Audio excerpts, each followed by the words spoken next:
let's get into it. Let's get into it. What's up, everybody? I just had to go on my little Bill Burr because I'm pretty sure the Steelers just drafted Bill Burr. That's gonna be good. Um, Yeah, you got a kick into that one, uh, huh? I love Bill Burr's laugh. On today's episode, we're going to be talking about why the show started so late. That's right. We're talking CP time. We were talking about color people time. We're talking about running late. It sounds like a vacuum's going on upstairs. I'm sure you can't hear it, but it's driving me crazy. Anyway, today we will be talking about CP time. I already said that. Welcome to the Alternative Blacks podcast. I'm obviously not here. I went and saw some adoptable puppies and had a couple of drinks. And that's how this episode's going to go. So, before we start the show, what are you drinking? Well, we already know you're drinking something. I'm actually drinking a Forest and Maine Protocol. It's a West Coast IPA. And this one's hopped with cashmere and strata hops. And it's at a 6.5%. So it's almost beer according to Bruising Bear, but we'll take it. You brought the cashmere. I brought the sweater. The sweater. What about the strata? You got strata? It's all in the universe. I don't know. Stratosphere. Stratosphere? Okay, what are you drinking, bud? I'm rocking steady over here with some Love City. Love Oh, City. it literally is rock steady. Okay. What kind of beer is that? It's a Dortmunder. It's a hearty lager that is malt forward, balanced by firm hop and mineral bitterness. It's the perfect beer to cap off a long day of work, no matter what type of work you do. Yeah, the Dortmunder got me. The lager looks pretty good. I didn't bring anything to pour it into. I saw some videos, and I was intrigued. I was looking into Dortmunder, and I feel like there might have been some early, at least, brewing in Pilsen, and that's where we're getting the lager elements and everything from. So I didn't do too much research, and I was hoping that maybe the can would tell me a little bit more about this style that is relatively, at least to me, unknown. Yeah, it sounds like the can hung you out to dry. Yeah. I know Dortmunder. I know a Dortmunder is like kind of considered like a golden lager, and it's malt forward. Obviously, it's one of those classic German styles, right? It sounds uber German, that's for sure. And that's really all I know about it. The only Dortmunder that I actually know of is Great Lakes makes a Dortmunder, like the gold. So and that's pretty good. That was the first one to pop up, was the Dortmunder. So I mean, relatively unknown, not completely unknown, because Great Lakes is like fucking everywhere. So, we have a viewer. I don't know who it is, but there's a viewer. It tells me so. That's all it tells. It says concurrent. Was it you? It says concurrent viewers, chat rate, and views. So. Well, we got statistics. We got analytics. We got them stats. We got real time stats. Real time stats. Let me take a sippy sip here, because that mineral bitterness, I think, might be popping right out front.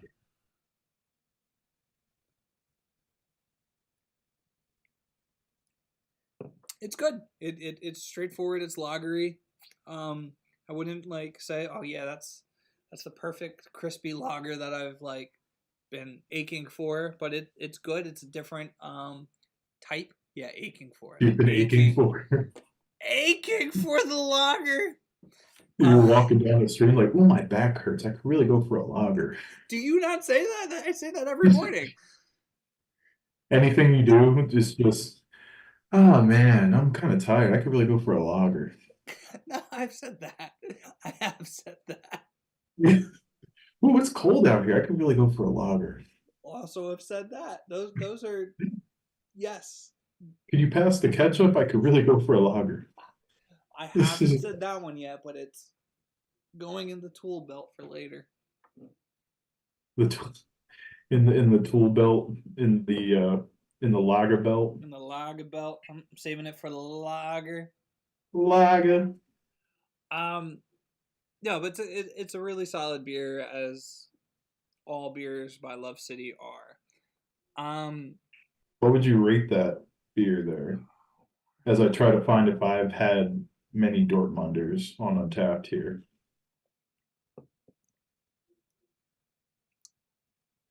Without knowing too much about the style, I'd give it like a 4.25. Okay. You know, because I think they did hit what they're after. I don't think I'm like ready to go anywhere beyond that. We'll see what happens after Okay. the second one. This is the best beer in the world.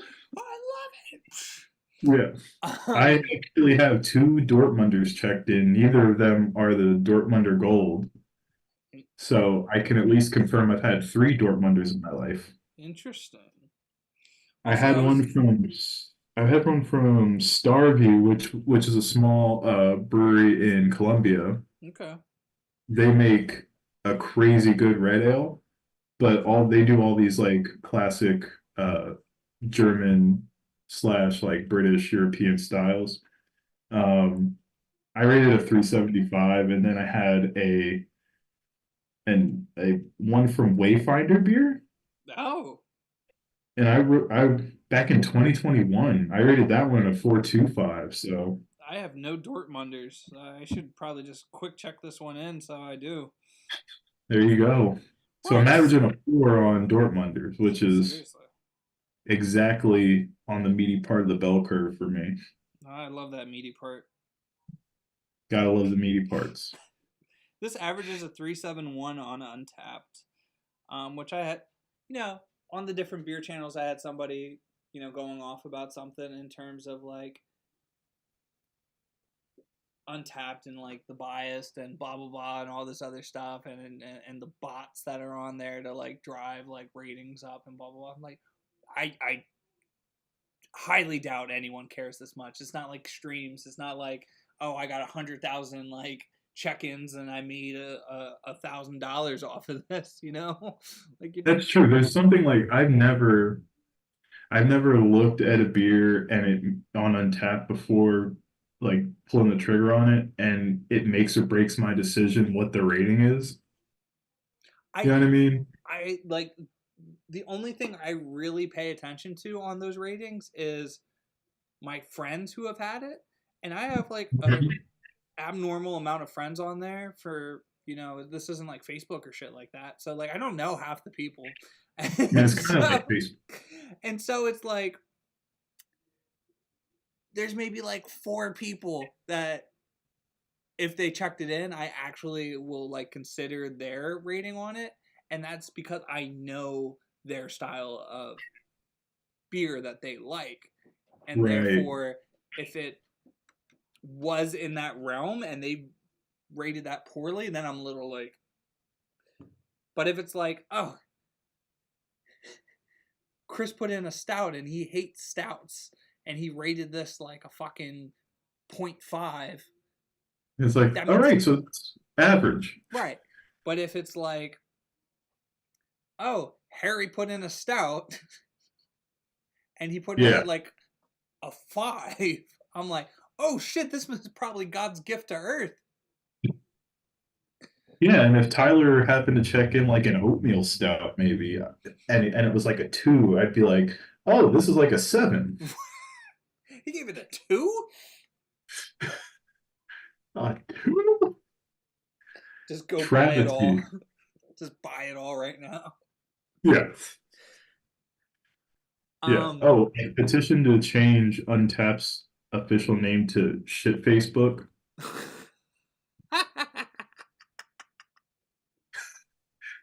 Tell me that's not a better name than Untapped. Untapped is cool. Untapped is nice. yeah, but It it should. just it feels like they have untapped potential. Yeah, and they'll untap it when they changed their name to Shit Shit Facebook. Facebook.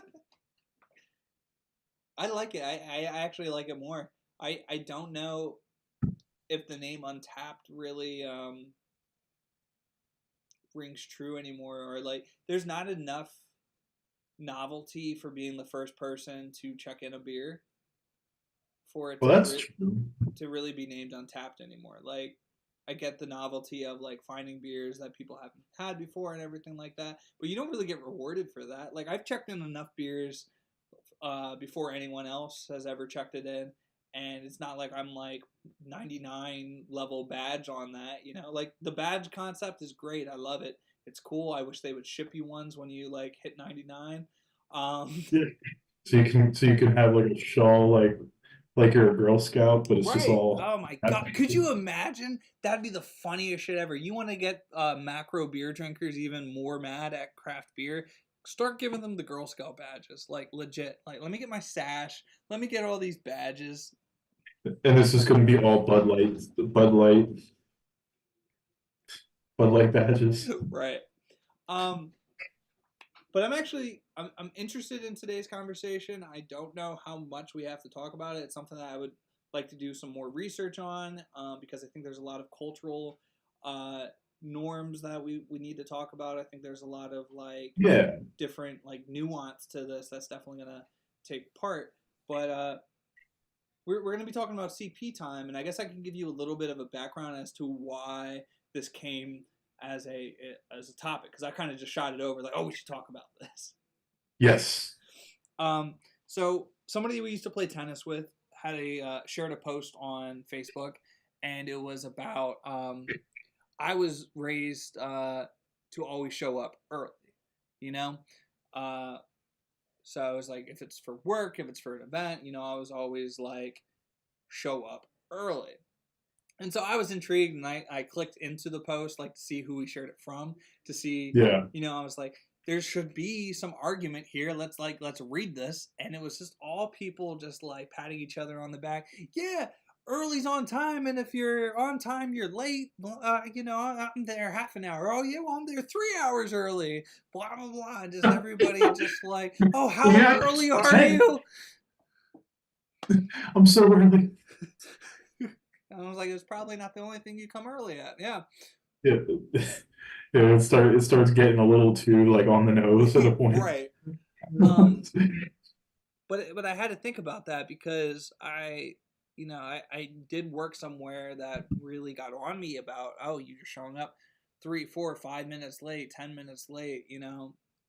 At the same time, like they weren't showing up until like a couple of hours later, and I couldn't get my work done without approval. But it's neither here nor there.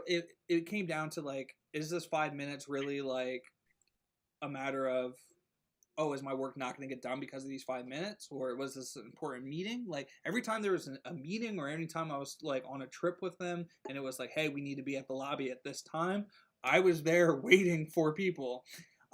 And I'm just like, you're getting mad at me for showing up on a regular day 2-3 minutes late, and you're down here 15 minutes late at the lobby. I thought we had to go.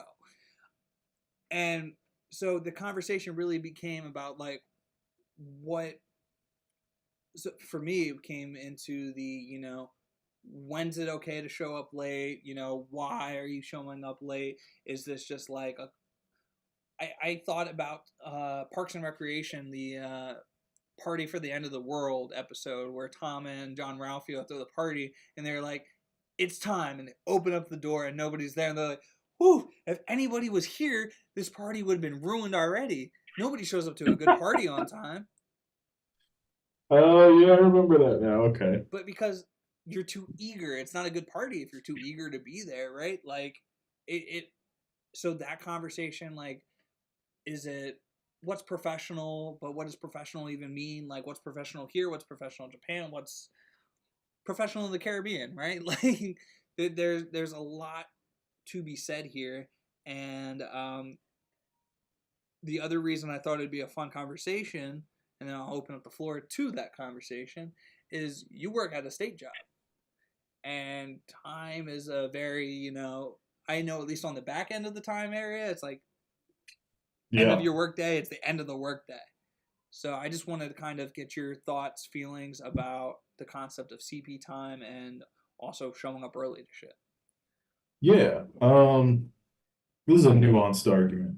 And I think it's a good discussion. Like I like that we're gonna have this kind of like informal knee-jerk discussion to it, but it is something I'm curious too that you mentioned it. Like, where does this come about? Where do these we'll call them stereotypes come about Yeah. too? Like, what's the history behind it?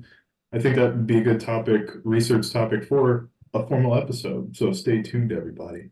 But as far as this conversation, you know, with the state, well, first off, let me say that my experience has been like the less money slash power you have in a position or in whatever area or scenario you're in, the more on time or you have to be, or like the more rules apply to you. Hmm.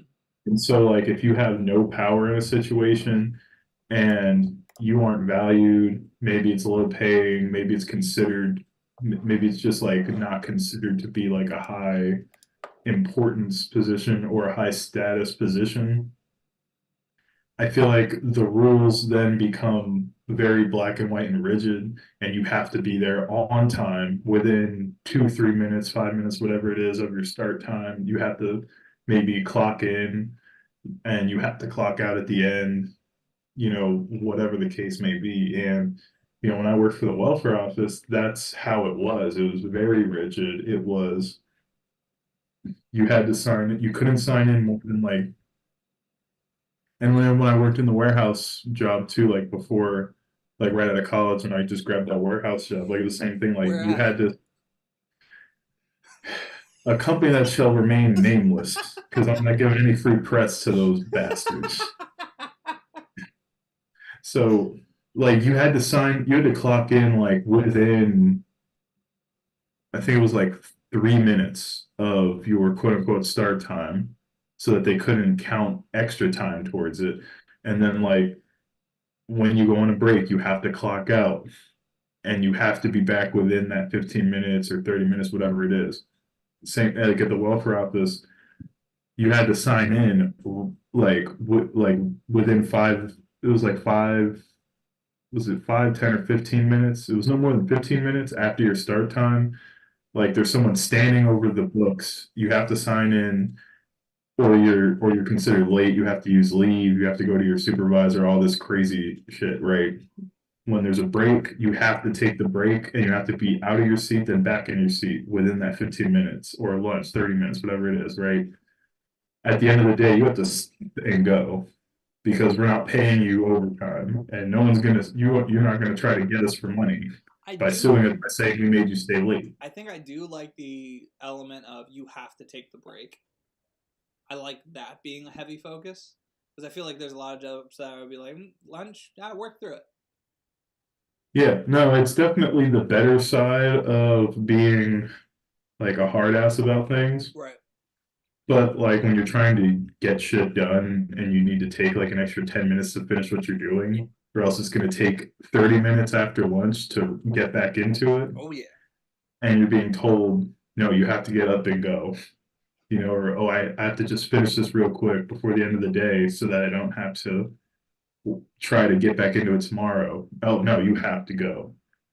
So like I feel like when it comes to like situations where status, power, money, whatever are low, and it's kind of your loss isn't seen as important to the business, to like the higher ups.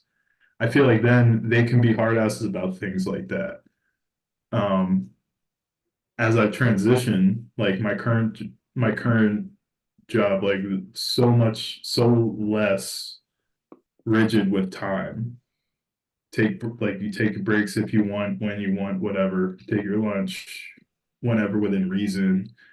If you need to stay a little longer, if you're just finishing something or whatever. They don't really, they don't like, you don't have to like sign in right at a particular time, or they don't track any of that. And I feel like the higher you go on something that's considered like status or more compensation where they're scared of losing your position because you're disgruntled with the way that you're being treated.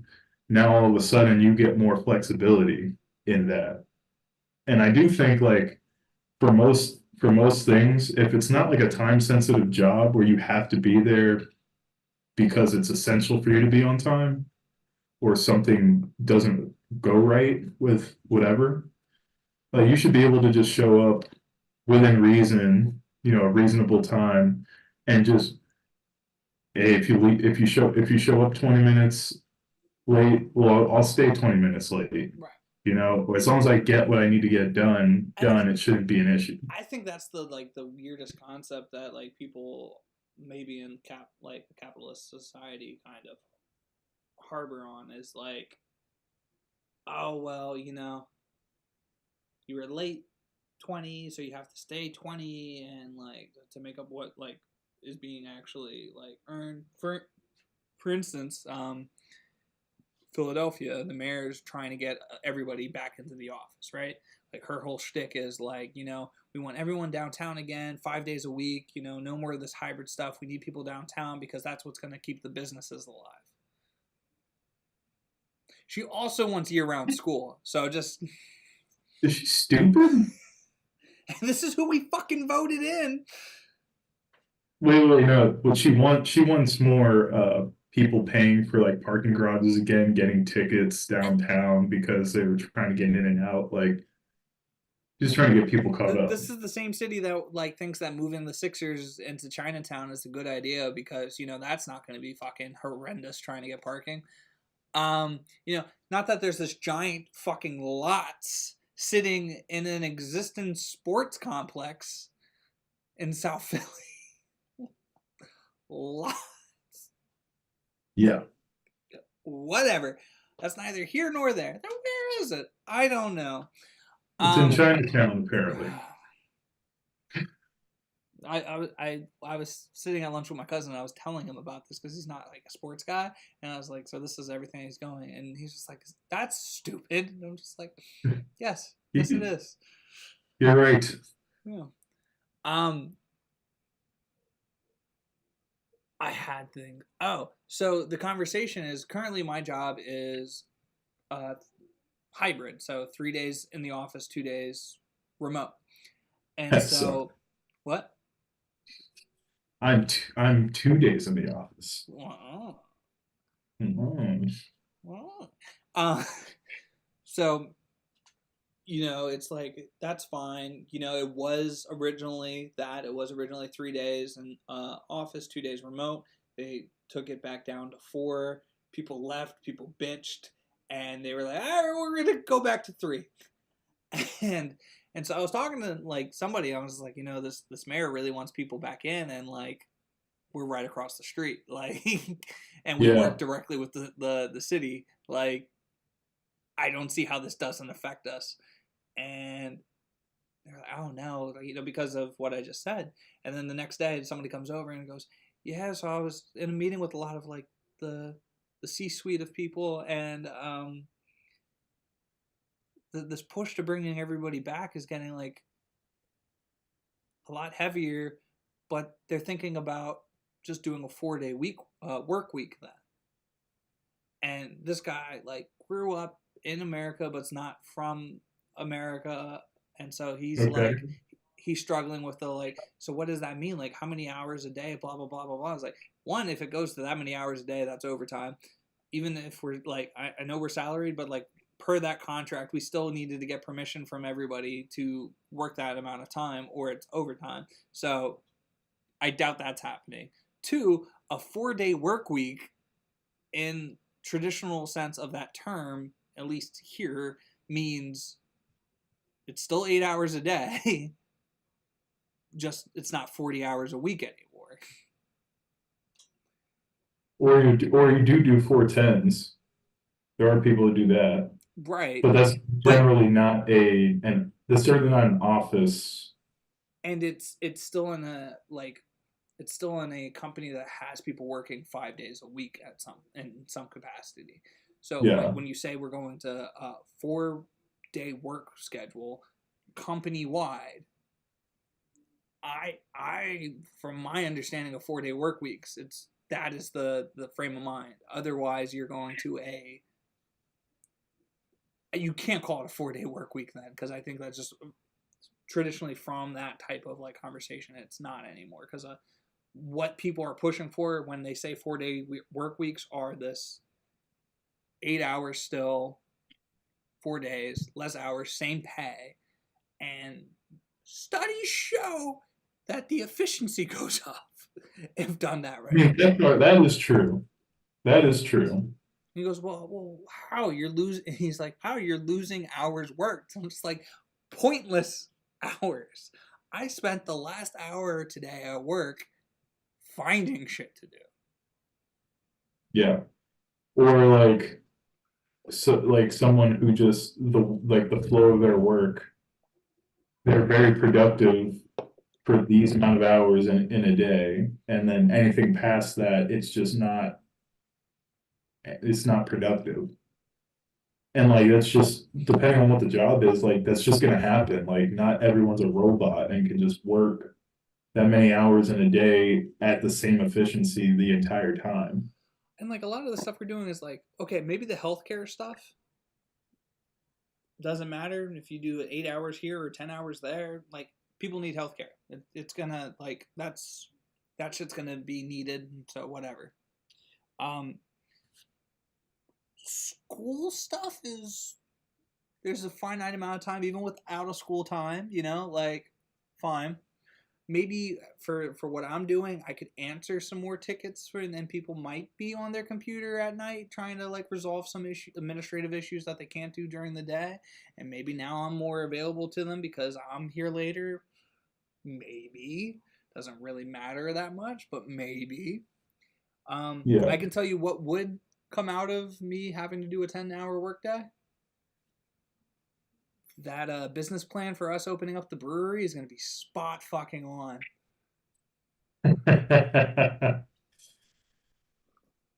Yeah, because what else are you gonna do with those extra 2 hours a day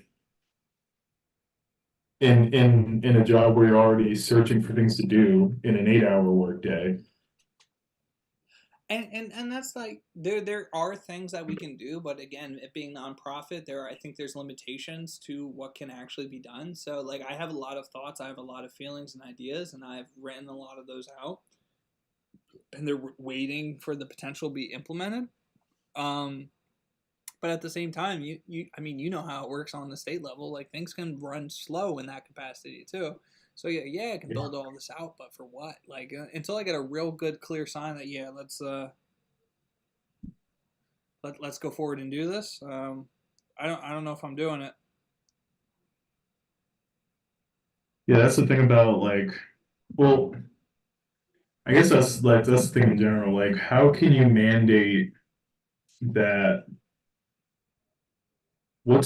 So I guess my question is, what's the point of requiring people to come back into the office to save businesses downtown, and then if that's your reasoning, cutting off a workday also? Okay, so that's not so the cutting off the workday isn't from like a the mayor like level. That's just an internal one. They're like, how do we propose this to Oh, the okay. employees to make it so that like they're not losing out, right? Like so they all get this Yeah, but clear pay, not I this. can assure you, they're not thinking like progressive European like work week structure. Right. It's going to be 410s. I'll probably put money on that.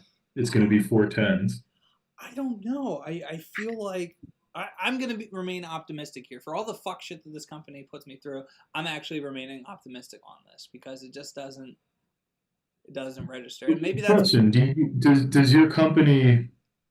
Well, you've told me enough but that's to where that's that my program. context clues. I feel like But that's that program. maybe it was the small bubble of the company that you were in at the time, and everything. The big decision makers are different, but I have a hard time believing that they're open-minded enough to say, oh, we're going to go to a 4 day work week because it's going to be more because we're going to cut the hours down while not losing productive hours. I feel like it's going to be it like in this like capitalistic society type of structure, it's always work hours and productivity. And if they're gonna cut if they're gonna cut to a 4-day work week, my fear there is it's not because they're saying you guys don't need to work that many hours. We're gonna still be this productive. It's gonna be no, we can save money if the office is always closed on Fridays because we don't have to run electricity as much. We can run on standby. We can do these. We can But we don't own the any help building, so the structure things. electricity is running. But I'm saying like that's the thought process sometimes from like the high up who isn't involved in the daily day to day things. These are the types of thought processes they have. I feel like Yeah, that's where yeah, the no. 4-day work week comes in. Unless you know better, obviously you know better, but like unless you have like an inkling or a piece of So info that's like the inkling to me is because we are supposed to be like this public health management corporation, right? And there's all this like the focus is always on the like that element of it, right? The health, the sustainability, the like making sure that like right, the like when these programs are running right, and the way that I see these things happening that weren't that little bubble, like it's actually like let's take care of the employee, um, and so that's where like the inkling of hope, a little like little sliver exists for me, is that I think if they're going to push for 4 days rather than five, it would be to give that day off, because I think otherwise, if they were to ask the employees, would they rather just come in every single day? They'd probably say we'd rather just come in every day. instead of having to work 10-hour days. Right. Oddly enough, I think that might be a 50-50 shot. I think people would if those are the two options, I think it should they be an probably option would end though. up taking the 410 the I four I ten. think like your situation, right? Like I think because that's an option, right? Like to work the way that you do, where you get those like days off, that staggered schedule. Yeah, yeah, it's an option. Like you can work, and now I'm not on a 40-hour work week. I'm on a 37 and a half or whatever. Same, But same. right, so like yeah, you just I just work say 40 because more to 40's make easier. up the hours you were gonna work on that day, Yeah, so that you don't work that day, but you're but still see, making up the you hours. you take that as an option though, right? Yeah, that's an option. Yeah, And that's what I mean. Like, because there's people that don't take that option. that's true. Well, everybody's one who can take that option that I know Does. of, and it takes that option. Yes. Like it's 100% success rate. Mm-hmm. Interesting. But how this relates to CP time? See, Yeah, we've gone far afield. yeah.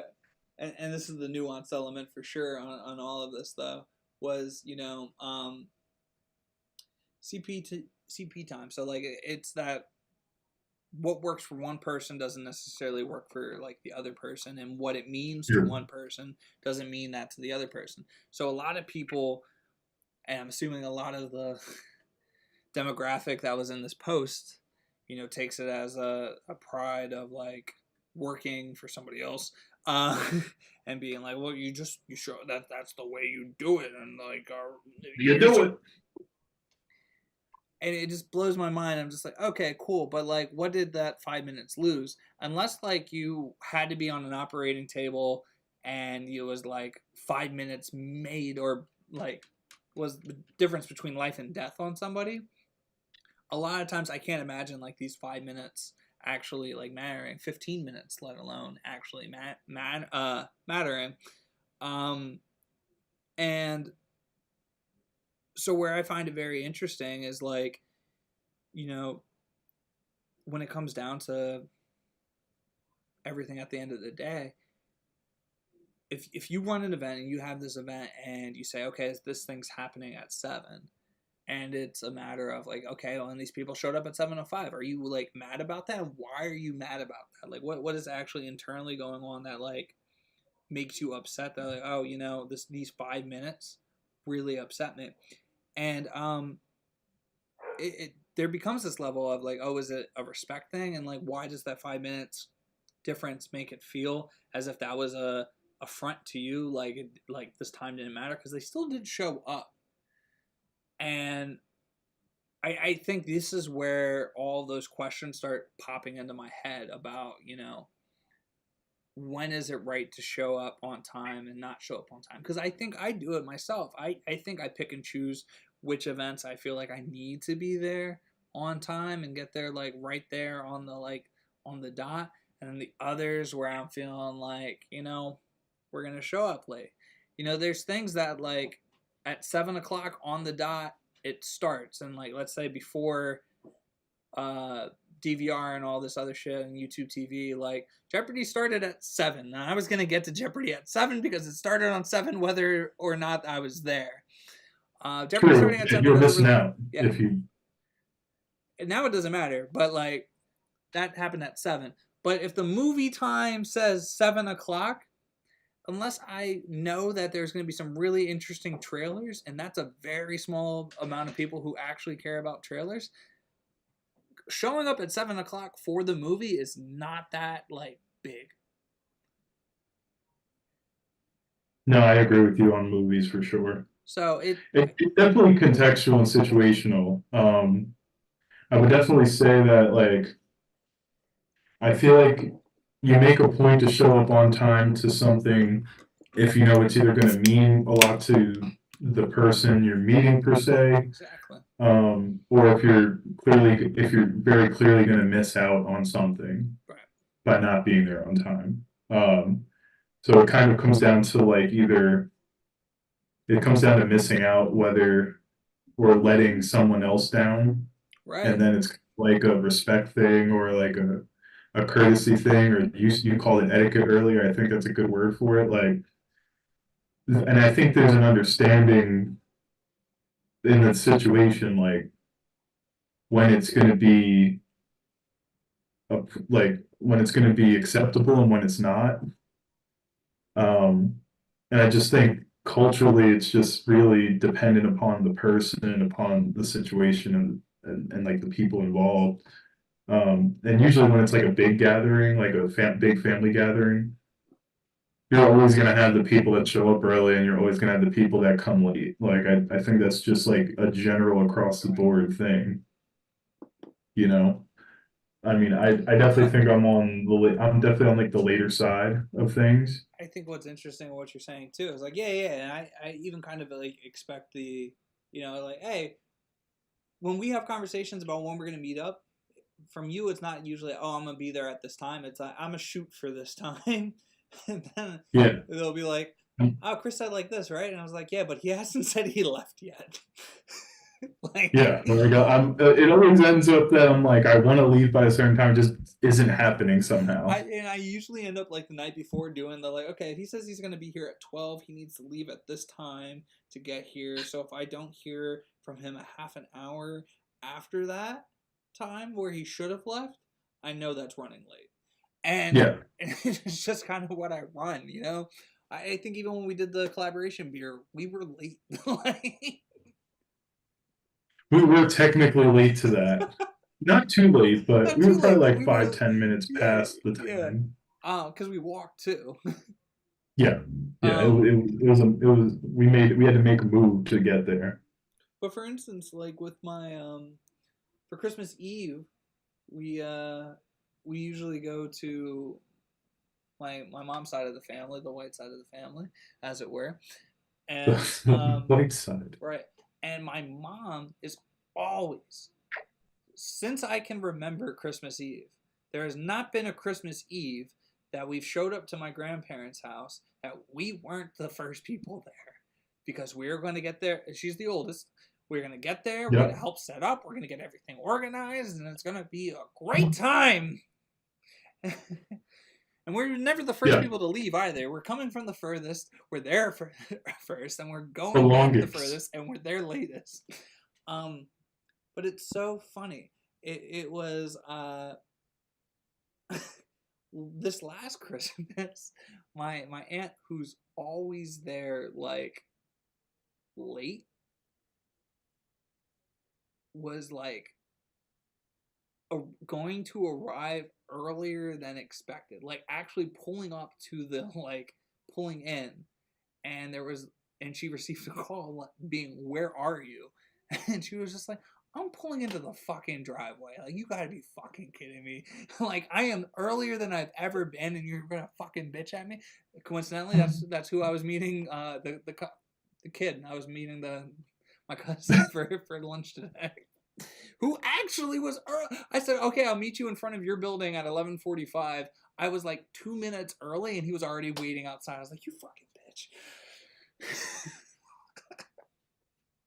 So that's interesting though, because like my mom is the exact same way, as you might know. Like 15 minutes early is on time, Yeah. and maybe even be like pushing it Sorry, sometimes. I all I hear is me arriving late and hearing Tyler boy. Pretty much. This is Tyler, where are you at?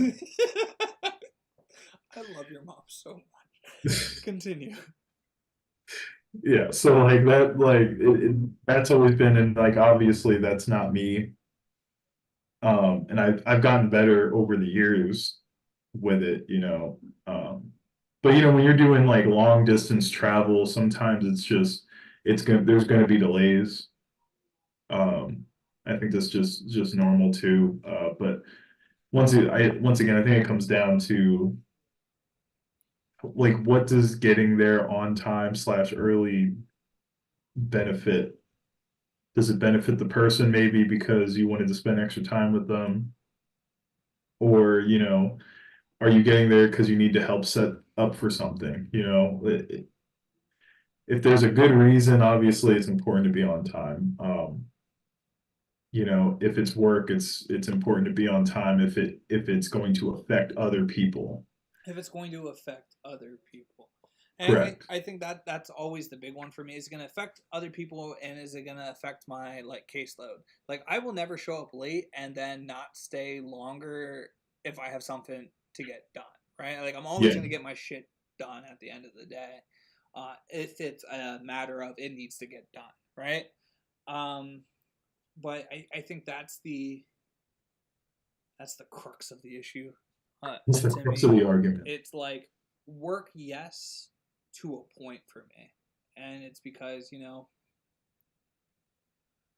do I have a meeting? Do I have a deadline? Whatever. Or if like me showing up like now or later is like for instance, I showed up a little later to work than I wanted to, right? Today. And by that I mean like 2 or 3 minutes and I felt fucking horrible about it, but I showed up that way. I was like, oh, I'm gonna have to stay like this much longer.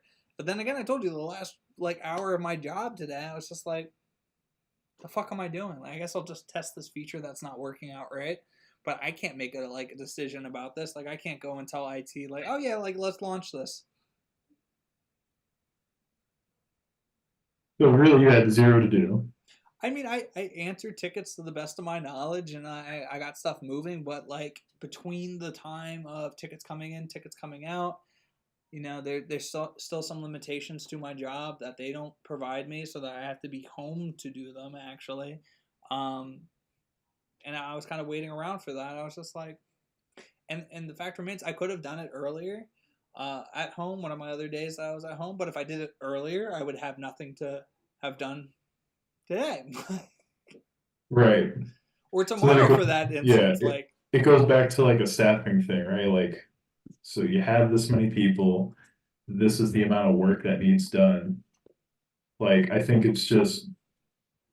companies have to like consistently reevaluate like how efficient their current staff, like their current roster is at doing things. damn, Because I feel like they do it once and go and overestimate it and go, this shall take this many hours. And it's either going to, or, and it's either an overestimation to the point where you don't have anything to do at the end because it took 5, 10 minutes, right. or it's like on the other end, they expect you to get it done in 2 hours and it takes 5 to 6 hours. And I have a point that I want to jump into. I'm gonna take a quick bathroom break.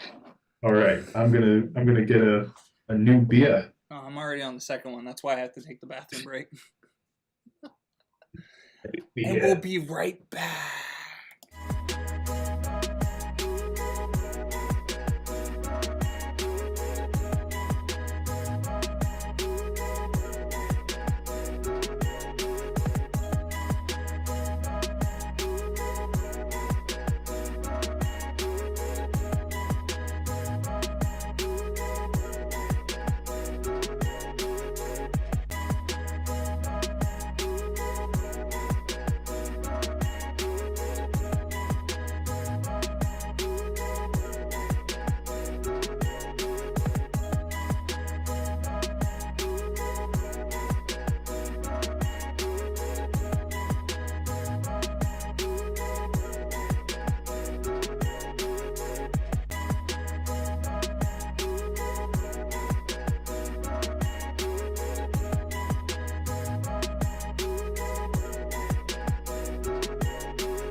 Let's do it. All right. As you pour your beer, I had a point to be made about something, and It's all gone. it's all gone. What were It's you about saying? What were you wrapping up where. with? What's that? What did you wrap up with? Because that was the point that I wanted to like. We were about to get into because I mentioned how like if you're on time, if it's work, it's really essential job function, and then we were Ah, talking about yep, like, oh, if we're gonna allot so much time to a task. yeah. So it's the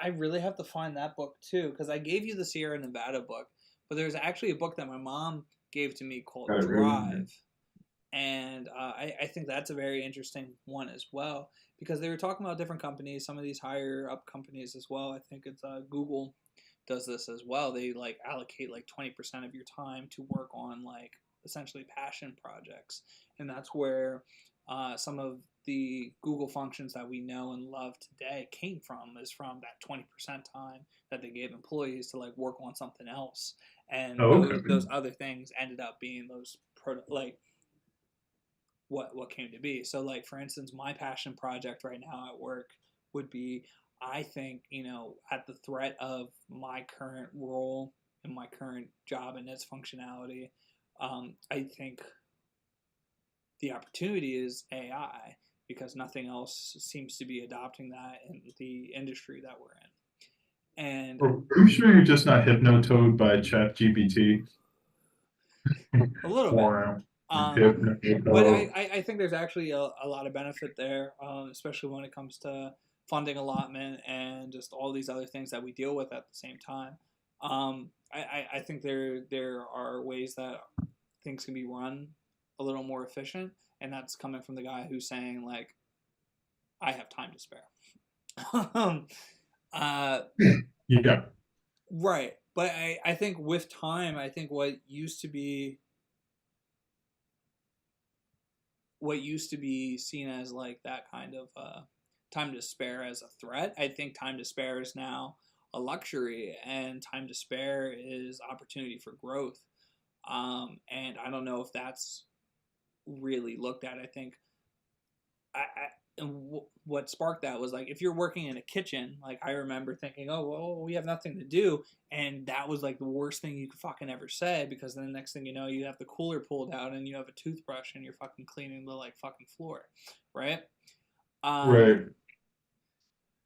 and I think that's the conversation that I think Hmm. is here is like, is CP time really like this like big oh this is, you don't care about the job and like it doesn't mean anything to you and you'd rather be blah blah blah doing this, whereas like, oh well, just showing up in those first 5 minutes doesn't mean anything, because I think at the same time the CPT time, the people that are still like, when we focus on CP time and that like lateness of arriving, leaving's a whole fucking event too. Like that's like, oh yeah, we're gonna leave, and then it's 20 minutes later, and you're still fucking leaving.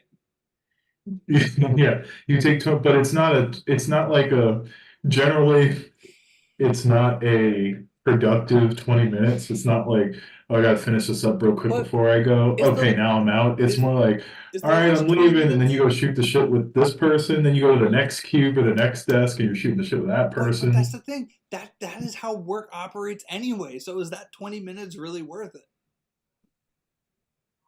Yeah, no, and that's the other, and that's the thing, right? And this kind of like wraps back into the 4 10s versus 4 8s or 5 8s type of deal, or in our case, 7 and a halves Seven and a for half, some baby. weird reason. But like you talked about the 20%. Now, if we were to go to the 4 10s and they implemented something like that, where it's like, okay, this is what you have to do, and once you're done there, you can do whatever it is that can be work related or developing internal standards of procedure or working through, making innovations within the company that you think would help you or your coworkers. Would that be something that you would consider on your end if it were going to be still the same amount of hours per week, but say now it's 4 10s, but in that time, we're not going to be sticklers about you getting there on time and leaving on time.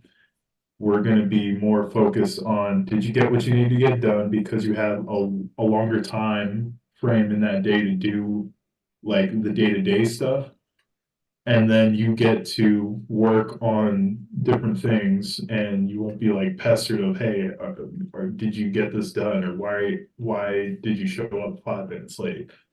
One, I'm not being pestered now. But no, I'm kidding. Uh, if they don't care of when I get in and when I get out, yeah, sure, because I'm gonna get in the 8 hours. So.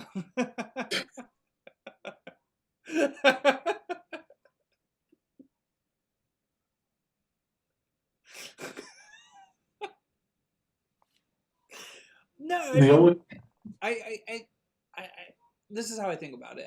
I think gen, generally people want to show up and do the right thing, and I Yes. think, with that being said, they want to do a good job. People want to do a good job at their job. Nobody's just like, I'm doing the bare minimum, unless that's kind of the energy that gets like from the top down put onto them, right? If your managers are doing the bare minimum and like you're receiving the bare minimum, you're gonna want to do the bare minimum, right? Yeah. Um, and so I I feel gen- generally people want to do a good job at what they do. They take pride in what they do. People want to work, right? Like COVID sucked. Like people didn't like the idea of being like stuck and like not being able to do certain things. But Yeah. then it was also shown that they could do those certain things from home, from remote. They can get this stuff done in a different capacity, and they were still getting the shit done, right? And you saw that apprehension of coming back. And I think people realized like, oh, I can get this shit done in much less time, be able to do other things while at home as well, and be a much more productive human being. And I think that is like the compound effect on CP time as well. Is just like not only were we shown that like being there doesn't really matter, and especially if I can just like it's not a good like mental health habit to like roll over out of bed and start work. But if I can roll over out of bed and start work and don't have like it takes me like an hour to get maybe half an hour to get to work, right? Like it takes me like a 15-minute drive to park and then a 15-minute walk to get to my job. Ooh, And mister, that's all I have to do. but at the same time, like, but if for tomorrow I work from home and that's a 1 minute commute. Yeah, and that's because of dragging ass between rooms. Exactly. And If I put my mind to it, I could get there in 30 seconds. look, and it's only a 1 minute commute because it's a 1 minute to turn my phone on and have that notification go green, and then start my day. That's true. Yeah, I have to actually turn a laptop on, and I strategically place it in the furthest point from my bed. No, that's smart. Like I did that for a while too in order to get me up. Like when Yeah. I was working at this place that cared if I was a minute late, I had to put my phone in the bathroom so that when the alarm went off, I made it all the way to the bathroom, and I was like, well, I might as well fucking get ready. Yeah, I do. Your point though is pretty valid though, and I think that's another consideration when we're talking about like CP time when it comes to like work, is that like I'd be far more if I was running a business, something like an office job like you and I have, I would be far more worried about did you put in the work for that day that needed to get done than did you show up right at the time that you're supposed to start? There, Because so like there's a term. yeah, while you're looking that up, like the point you made about like kind of like that morning routine and how that's good for your mental health or getting yourself into like a working like mindset, whatever your job is, like the physical thing for people who work a physical job is a whole other like added layer, but there's still that mental aspect of I need to mentally prepare myself for this shift of whatever it is. And if you don't give yourself that allotted time to work into it, then you are kind of ramping up throughout your workday, or you are kind of, if you have to go into the office, those first couple of hours are kind of not peak performance. Whereas maybe you gave yourself an extra, maybe you came in 20 minutes later because you were kind of mentally moving slow this morning, but you needed that time to ramp up. Now you're in the office, now you're hitting the It's ground go time. running Exactly, at right? 7:20 So, instead of getting there at 7 it, being now at 8 you're still not like yeah, going yet. and that's what it was. And what and so like also there's also these jobs that for those sticklers of like oh 9 to 5, right? But then having that okay, yeah, 9 to 5, but I'm salaried, and now I ended up being here from like 9 to 8, but I'm not like then able to come in at like 12 the next day because I worked those extra like 3 hours, right? It's just like, whoa, hold up, what happened here? Because like I put in this time, but like where do I see this back? And I think that's where it came to, from me too. It's like I'm happy to give my time back to an organization that doesn't like question like in and out when I get the Definitely. job done, and that like if I need to stay here until then, it's I'm not asking for that overtime. I'm not asking for any of this stuff. I'm just kind of putting it in, you know. Fully agree with that. Like Um, I've definitely experienced that between this job and my previous job, and the fact that like the feeling of it's quitting time, yeah, I'm done. right.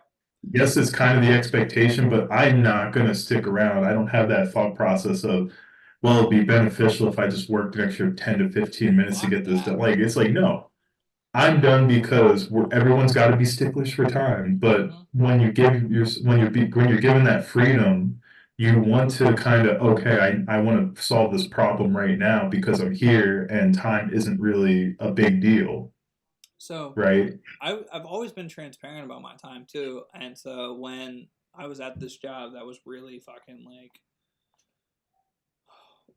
pushy about it, like I would come in and the first things I would do is like after I get my coffee, I would sit down and I would go through the news. I would go to Google News and I would go through my feed. And I set up my feed in a strategic way where it's just like, okay, well, we were supposed to have some local component. So I had the local news compiled and what I thought was interesting and pertinent. You know, I would read those articles, but I also within the industry that we worked most heavily with, which happened to be like chemical production, right? Yeah. Um, I would just read through that type of stuff, and so like my first like half an hour, 15 minutes was like Google News, and so it got brought up, and like, why are you doing this? And I'm just like, well, it's work, like this is literal work. Like I'm trying to stay up to date with what we should know and like what's happening and like maybe this changes how we approach a project. Like I don't know, but it's not like the worst thing. We were a fucking marketing like advertising agency. Like back in like the Mad Men era, you should have been watching TV at night, not just because you should be watching it to enjoy it, because you should be researching. And I'm just like, but Right. you don't pay me to do that. You pay me to do it here, so I'm doing it here. And that was an issue. Yeah, I've learned that like micromanaging does not result in any like gain in productivity. It doesn't help people. It doesn't like people that you might perceive lazy. It doesn't work on that on people who are lazy or are perceived as like less motivated because you just annoy them. So it's like give the people the room and let them breathe and allow them to enjoy what they're doing, be invested in what they're doing, and they'll just take off from there. Like the micromanaging thing, like it doesn't work. You'll get results, but you're gonna put in all this effort to get specifically itemized this exact amount of results that you micromanaged about. Right.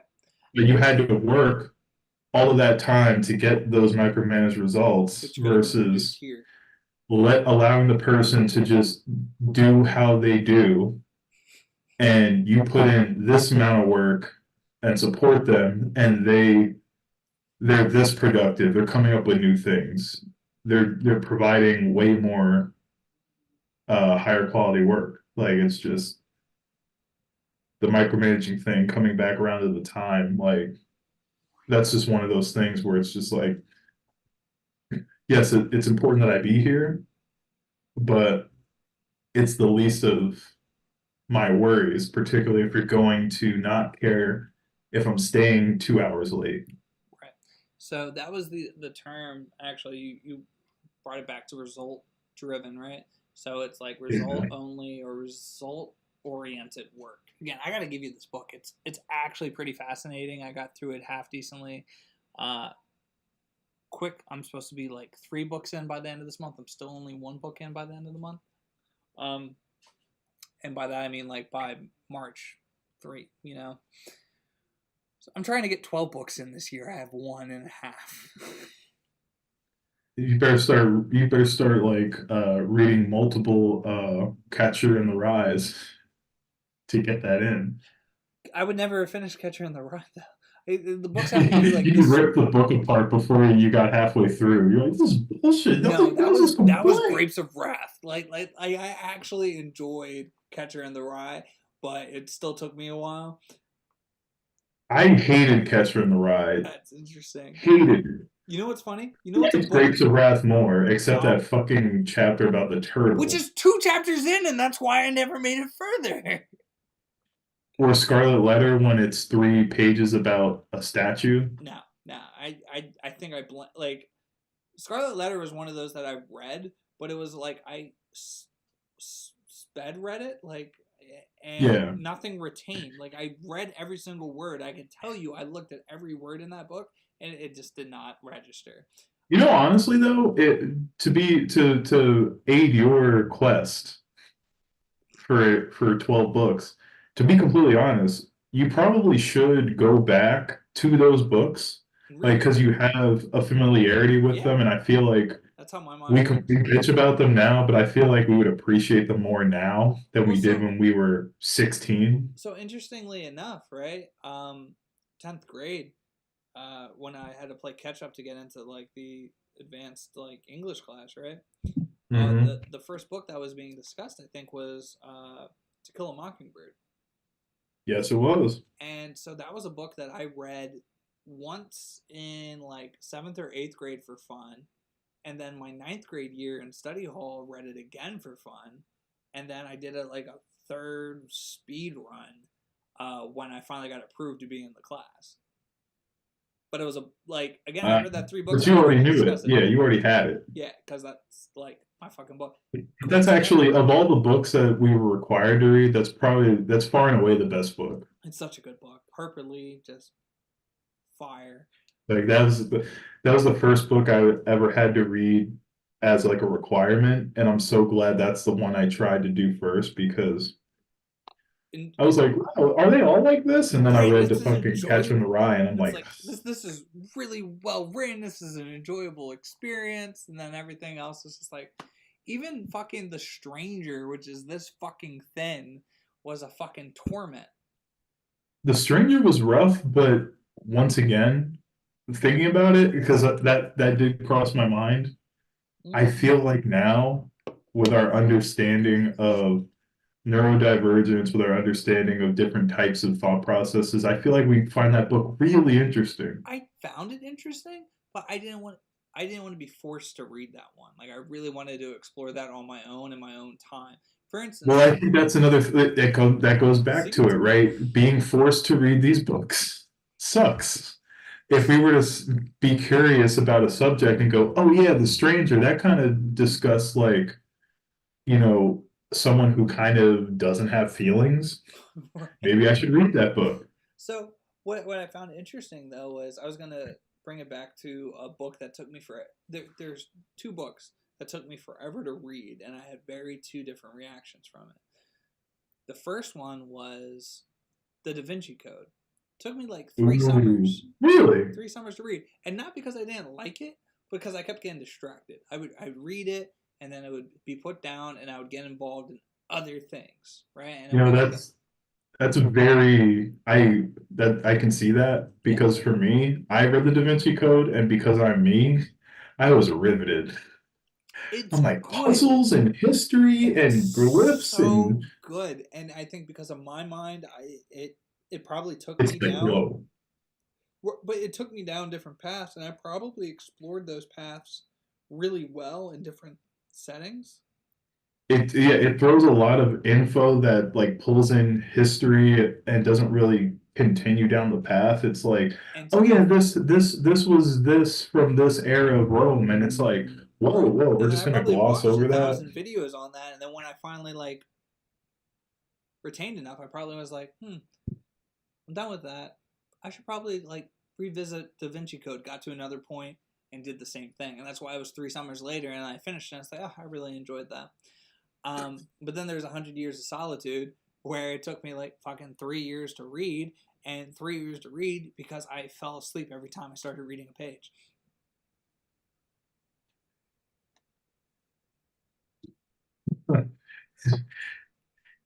Little did you know, it's called that because that's literally what it takes to finish the book. Oh Is 100 years of solitude. my god. What was I gonna say? So I'm gonna open the floor for you to have any like last minute CP time points, conversations, nuances that you would like to discuss. I think there are a lot of nuances, and I feel like it's one of those things. I'm really excited to have a in-depth episode about this where we take some time before we even do the research. We identify the key areas of this because I think there's a lot that There is a lot there. can be fixated on, obvious from this conversation. But I'm really excited to have that future like detailed episode, almost like the mystified groups type of level of an episode. I think that would really Yeah, do well and be very very good. But agreed. you got Uh, anything? I would say like closing thoughts, like this is a far more nuanced conversation than I ever thought it could be, I guess. No.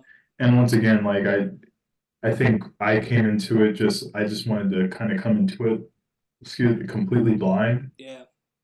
You kind of had the thought, so you had these ideas running, and I think it was fun, kind of running down the path of like, oh, CP time, but like now all of a sudden it's about like how we're valued at work. Right. And I think that, yeah, I to that point, it's exactly where it came across in my mind. It was just like this view of how we should be showing up at work. And I was just like, yeah, but based off of like this structure. And I think that's the hardest point, especially when you look at award ceremonies, and you see, like, oh yeah, so and so is winning an award again, but in reality, if these awards were structured in a different, focus and in a different like system, this is really who would be winning these awards. And I think that's where it comes down to work. It was just like, well, whose mind frame and whose structure are we working out of for production? Like we're not that far removed from a slave driver, overseer type work structure, right? And so it's just like, yeah, you said it yourself. The people lowest down have the strictest set of rules.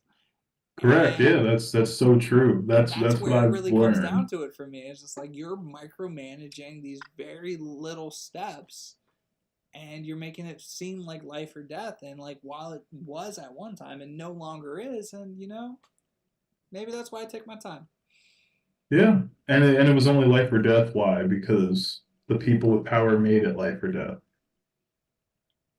Was the cotton still going to get picked back then? Yeah. What was motherfucker's name? Eli mother. Eli Whitney. Yeah, fuck him. Eli Bitchney. Fuck that guy. Fuck Eli Yeah, Bitchney. fucking Catcher Freeman ass motherfucker. It wasn't catch her free man. It It was was catch Catch a L free Freeman. man. That ain't rich white history. Again, check our Okay. Uncle Ruckus episode. Uncle, ooh, we gotta have an Uncle Ruckus episode. We did. We did have an Uncle We Ruckus had to a see it. whole It's been so is long. Uncle Ruckus racist episode. Yeah, no relation. All right, man. I didn't eat. We're gonna go try and find food last minute, but as always, Until next yeah, a great conversation. And until next time. bees. I mean bees.